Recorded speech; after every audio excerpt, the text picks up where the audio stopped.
Hello friends, बैनल academy YouTube channel में आपका स्वागत है। फ्रेंड्स, आज हम एमपीपीएससी प्री की यूनिट 10 में मध्य प्रदेश लोक सेवा आयोग के वन लाइनर आईएमपी फैक्ट पढ़ेंगे। साथ ही वीडियो के लास्ट में कुछ आईएमपी एमसीक्यूज भी देखेंगे। फ्रेंड्स, पिछले वीडियो में मैंने यूनिट 10 में भारत निर्वाचन आयोग, राज्य निर्वाचन आयोग और संघ लोक सेवा आयोग पर वीडियो अपलोड किया है, जिन्हें आप ज़रूर देखिएगा, जिनमें से एग्जाम में क्वेश्चन पूछे जाने की पूरी संभावना है। यदि आप मेरे चैनल पर नए हो तो चैनल सब्सक्राइब कीजिएगा और वीडियो पसंद आए तो लाइक और शेयर कीजिएगा। और आप प्लेलिस्ट में जाकर शॉर्ट्स वीडियो भी देखिएगा, जिसमें आपको बहुत ही बढ़िया ट्रिक्स मिलेगी। एक बार ज़रूर देखिएगा, ये किसी भी एग्ज़ाम के लिए बहुत ही यूज़फुल होंगे। और कल मैंने नोबेल प्राइज़ 2021 पर वीडियो अपलोड किया है, जिसमें बहुत ही सरल ट्रिक है, आप उसे एक बार ज़रूर देखिएगा। तो चलिए फ्रेंड्स, टॉपिक शुरू करते हैं। फ्रेंड्स, आज का हमारा टॉपिक है मध्य प्रदेश लोक सेवा आयोग, जिसमें हम पढ़ते हैं मध्य प्रदेश लोक सेवा आयोग का वर्णन संविधान के भाग 14 में किया गया है। इसे याद रखिएगा कि मध्य प्रदेश लोक सेवा आयोग का वर्णन संविधान के किस भाग में किया गया है, तो ये भाग 14 में किया गया है। इसमें 315 से 323 तक आर्टिकल दिए गए हैं, जिन्हें याद रखिएगा फ्रेंड्स। 315 से 323 तक आर्टिकल दिए गए। पिछले वीडियो में मैंने संघ लोक सेवा आयोग में इन आर्टिकल के बारे में बताया था, आप वो वीडियो देखिएगा। मध्य प्रदेश लोक सेवा आयोग कैसा निकाय है, तो यह एक संवैधानिक निकाय है।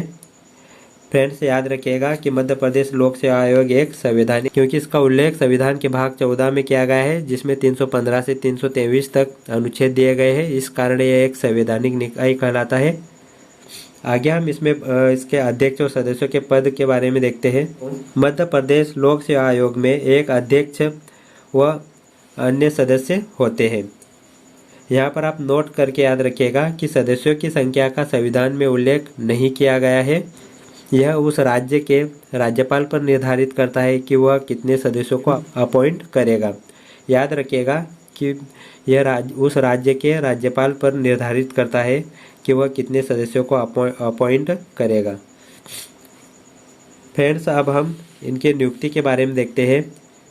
राज्य लोक सेवा आयोग के अध्यक्ष और सदस्यों की नियुक्ति, तो इनकी नियुक्ति राज्यपाल के द्वारा की जाती है। याद रखिएगा कि राज्य लोक सेवा आयोग के अध्यक्ष और सदस्यों की नियुक्ति राज्यपाल करते हैं। इसमें आप याद रखिएगा कि इसके जो सदस्य होते हैं उसमें कम से कम आधे सदस्य या 1/2 सदस्यों को 10 ईयर का अनुभव होना चाहिए। उन्हें राज्य सरकार के अधीन कम से कम 10 साल का कार्य अनुभव होना चाहिए, इसके 1/2 सदस्यों को या इसके कम से कम आधे सदस्यों को। फ्रेंड्स, अब हम इसके पदावधि के बारे में देखेंगे। अध्यक्ष और सदस्य की पदावधि, इनका कार्यकाल कितना होता है, ये 6 वर्ष या 62 वर्ष जो भी पहले पूर्ण हो तब तक इनका कार्यकाल रहेगा। इनका कार्यकाल 6 वर्ष या 62 वर्ष का होता है, याद रखिएगा। जबकि संघ लोक सेवा आयोग में अध्यक्ष और सदस्यों का कार्यकाल 6 वर्ष या 65 वर्ष होता है, जबकि राज्य लोक सेवा आयोग में 6 वर्ष या 62 वर्ष होता है। इसमें आप कंफ्यूज मत होना, ये इसे याद रखिएगा, एग्जाम में पूछा जा सकता है।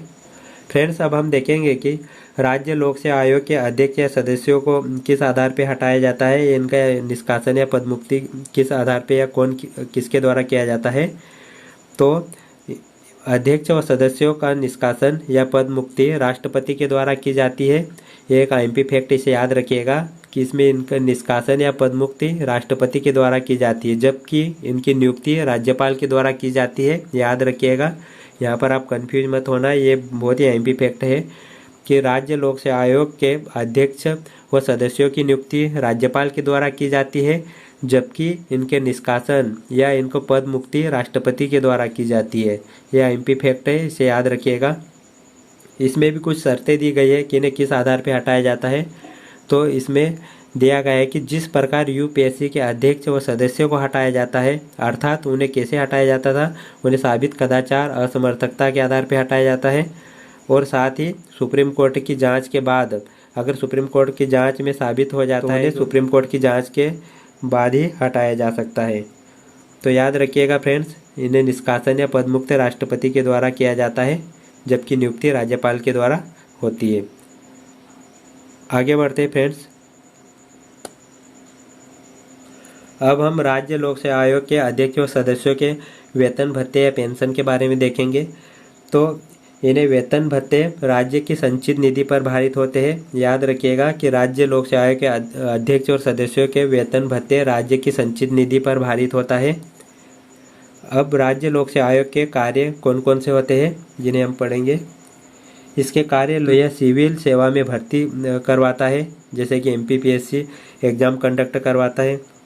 साथ ही यह एक सेवा से दूसरी सेवा में स्थानांतरण भी करवाता है। तो फ्रेंड्स याद रखिएगा कि राज्य लोक सेवा आयोग के कौन कौन से कार्य हैं। तो यह सिविल सेवा में भर्ती करवाता है, यह भर्ती परीक्षाएं आयोजित करवाता है और एक सेवा से दूसरी सेवा में स्थानांतरण भी करवाता है।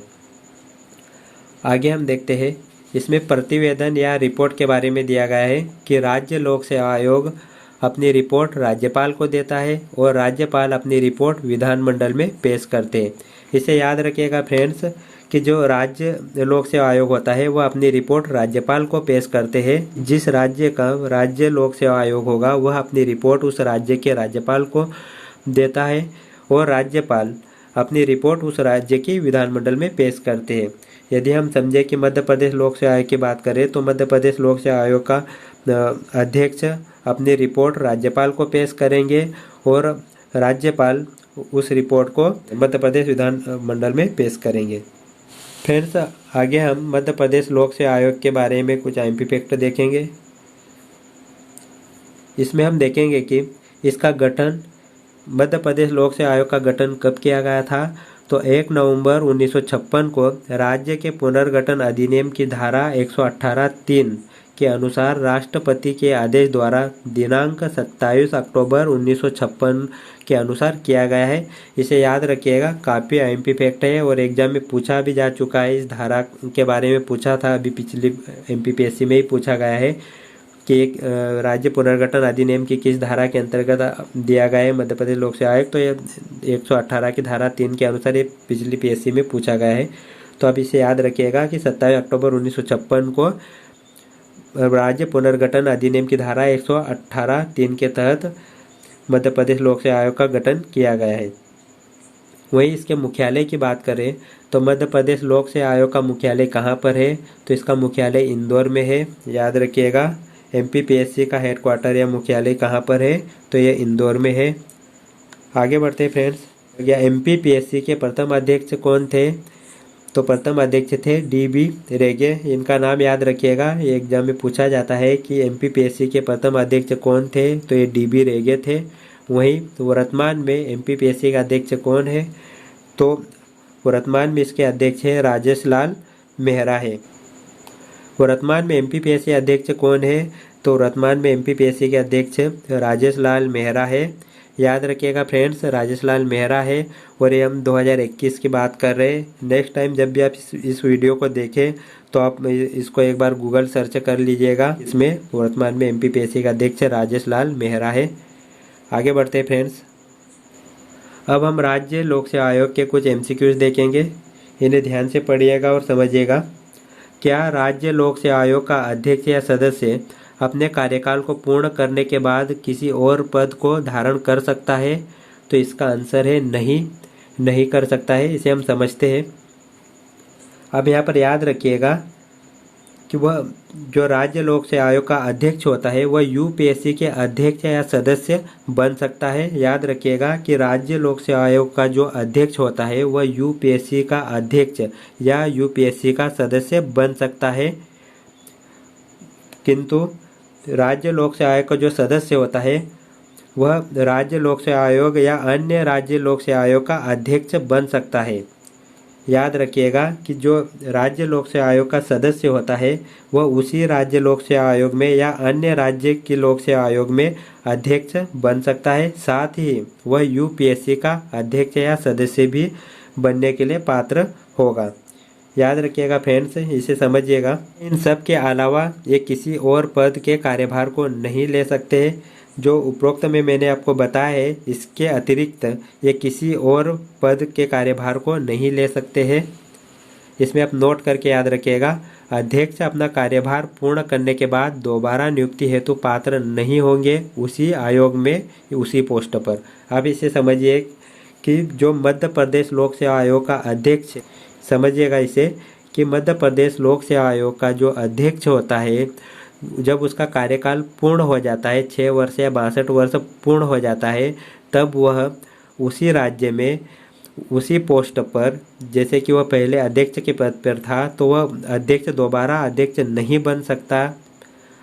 याद रखिएगा कि वह दोबारा अध्यक्ष नहीं बन सकता, अर्थात वह दोबारा नियुक्ति हेतु पात्र नहीं होगा। आगे देखते हैं फ्रेंड्स, राज्य लोक सेवा आयोग का अध्यक्ष और सदस्य अपना इस्तीफा किसे देते हैं? तो इसे याद रखिएगा, ये काफ़ी एमपी क्वेश्चन है। इसमें आपको इस तरह के 4 ऑप्शन दिए जाएंगे, जिसमें राज्यपाल, राष्ट्रपति, यूपीएससी का अध्यक्ष और लोकसभा अध्यक्ष, इस तरह से आपको ऑप्शन मिलेंगे। तो याद रखिएगा, इसका सही आंसर होगा राष्ट्रपति होगा। आप इसमें राज्यपाल करके मत आइएगा, राष्ट्रपति इसका सही आंसर होगा। राज्य लोक सेवा आयोग का अध्यक्ष और सदस्य अपने इस्तीफा किसे देते हैं? राष्ट्रपति को देते हैं। जबकि राज्य लोक सेवा आयोग का अध्यक्ष और सदस्यों की नियुक्ति किसके द्वारा की जाती है? तो राज्यपाल के द्वारा की जाती है, जबकि इस्तीफा ये राष्ट्रपति को देते हैं। नेक्स्ट क्वेश्चन देखते हैं, मध्य प्रदेश राज्य लोक सेवा आयोग को राज्य पुनर्गठन अधिनियम की किस धारा के तहत स्थापित किया गया है? तो इसे याद रखिएगा, इसमें आपको इस तरह से ऑप्शन देखने को मिलेंगे, जिसका सही आंसर होगा धारा 118(3) के तहत, राज्य पुनर्गठन अधिनियम की धारा 118(3) के तहत। याद रखिएगा कि मध्य प्रदेश राज्य लोक सेवा आयोग को राज्य पुनर्गठन अधिनियम की धारा 118(3) के तहत स्थापित किया गया है। अगला क्वेश्चन देखते हैं, एमपीपीएससी को किस राष्ट्रपति के द्वारा अधिसूचित किया गया था? तो इसे याद रखिएगा, डॉक्टर राजेंद्र प्रसाद द्वारा किया गया था। नेक्स्ट क्वेश्चन देखते हैं, एमपीपीएससी के वर्तमान अध्यक्ष कौन है? तो एमपीपीएससी के वर्तमान अध्यक्ष है राजेश लाल मेहरा। तो याद रखिएगा, एमपीपीएससी के वर्तमान अध्यक्ष कौन है? राजेश लाल मेहरा। फ्रेंड्स, ये हमारा लास्ट क्वेश्चन है, संविधान के किस अनुच्छेद में प्रत्येक राज्य में एक लोक सेवा आयोग के गठन का प्रावधान किया गया है? तो इसका आंसर है अनुच्छेद 315। इसमें आपको इस तरह के ऑप्शन दिए जाएंगे, अनुच्छेद 315, अनुच्छेद 316, अनुच्छेद 317 और अनुच्छेद 318। तो इसे याद रखिएगा कि अनुच्छेद 315(1) में राज्य लोक सेवा आयोग के गठन का प्रावधान किया गया है। याद रखिएगा फ्रेंड्स, अनुच्छेद 315 में हमने पढ़ा था कि संघ लोक सेवा आयोग के गठन का प्रावधान के बारे में पढ़ा था, वहीं अनुच्छेद 315(1) में राज्य लोक सेवा आयोग के गठन का प्रावधान किया गया है। तो फ्रेंड्स, हमारा ये वीडियो यहीं समाप्त होता है। वीडियो पसंद आया हो तो लाइक कीजिएगा, अपने दोस्तों में शेयर कीजिएगा और चैनल को सब्सक्राइब कीजिएगा। मिलते हैं नेक्स्ट वीडियो में। Thank you.